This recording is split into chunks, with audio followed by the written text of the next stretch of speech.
Welcome to our channel, ladies and gentlemen. There is trouble in paradise, and I can assure you that there is a great division within the UDA party. In fact, let us stretch it to Mount Kenya. I have a feeling that in as much as Rigathi would want to coerce himself and manipulate himself as the man in charge of Mount Kenya, there are certain leaders who do not recognize his authority. And one of them is Moses Kuria, Trade's Cabinet Secretary. I'm saying this because in the past few days, I have seen Moses Kuria manifest an attitude that is tantamount to disrespect to Rigathi.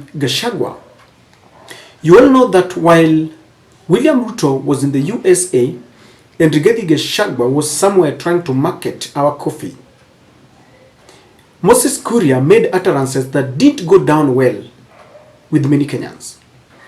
At first, he told Kenyans to stop bothering the government about this issue of soaring prices of petroleum products. And then he crowned it off by telling us that he was the man in charge when the duo were away and were outside the country. So when Rigathi came back in his usual manner, because I always opine that Rigathi is one person you will feel his presence. So he came and did a very long tweet that was meant to criticize and bring Moses Kuria to order. Both Moses Kuria and Ndi, who had also told Kenyans that the prices will continue to skyrocket. Now, what really had vexed many Kenyans was not the fact that they were trying to lie to us that the problems with the high prices of fuel was because of a global problem, but it was the fact that Moses Kuria was demeaning Kenyans and trying to disrespect us by telling us tuende to chimbe mafuta yetu. So Rigathi really called him to order. That very night, very intentionally, Moses Kuria did not take it very kindly, and he did a tweet to rebuttal, and he was telling Rigathi that he is suffering from inferiority complex. Of course, that tweet was quickly deleted. And today, Moses Kuria came up with another tweet, a tweet that is, he guised it as if it was an apology to Kenyans. But on further scrutiny, you will realize that this is another message to Rigathi, and it is not a polite one, because the tone of that tweet will tell you. Moses Kuria takes to his Twitter and says, "Dear Kenyans, on Friday, 15th September, I made some comments indicating that the price of fuel is likely to go up in the coming months owing to global dynamics. I have since, and that is where I want us to really listen to or look at, I have since been advised by people like Dr. Boni Halwale," and even the spelling of Halwale is either intentionally misspelled or it was in a rush, by people like Dr. Boni Halwale and his masters, that the statement was incorrect, insensitive, and arrogant. I am made to now understand that the price will come down. I apologize profusely, since to A is human. And then hapo chini he corrects the spelling of Halwale. Now, number one, let us begin. It was not by saying that the prices would continue to go up that vexed Kenyans. Kenyans were actually outraged when he told us that we go dig our own oil. That is what vexed Kenyans. You see, there are two things. There is lying and being arrogant. His statement was very arrogant. Number two, this tweet was either made in a hurry or with a lot of intention. I want you to imagine that you are writing an application letter to a company or to a government. You will be so much careful and you will reread and look at whatever you've written that you will not allow any mistake. For Moses Kuria to write something and he misspells the name Halwale and then he corrects it, it was either meant to mock or it was written in a hurry. And then he tells us that he has been made to understand, meaning that until or prior to writing this, he had not realized that whatever he did was wrong. And look at the tone. People like Boni, people like Dr. Boni Halwale and his master. People like Boni Halwale and his master. Let us just try to look at it. He didn't say Boni Halwale. Neither did he say Boni Halwale and his master. He said people like Boni Halwale and his master. People are asking, guess who the master is? Just like in the first tweet, he said, you're suffering from inferiority complex, Nani. And then people asking, who is Nani? The Nani can only be none other than the Deputy President Rigathi.He, because it is only the Deputy President who corrected him, who said he was arrogant, who told him to be a bit polite with Kenyans. And Dr. Halwale told the president to sack Moses Kuria. So this is an indirect attack to the deputy president.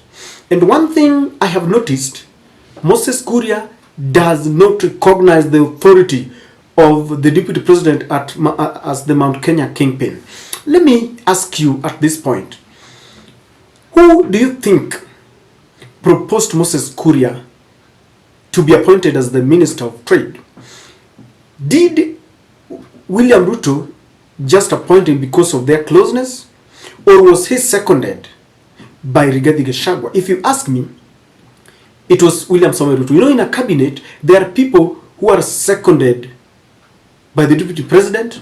There are people who are seconded by the chief. It's like Machogu is one man who ran on an ANC ticket. And so by in trying to balance ethnic balancing, they took Machogu, and Machogu most likely was seconded by Moses Mudavadi, and there are people who are seconded by Rigathi.He. But Moses Kuria was picked by William Samoei Ruto, and that is why he has even abandoned his party, a party that many feel that was sponsored by William Ruto.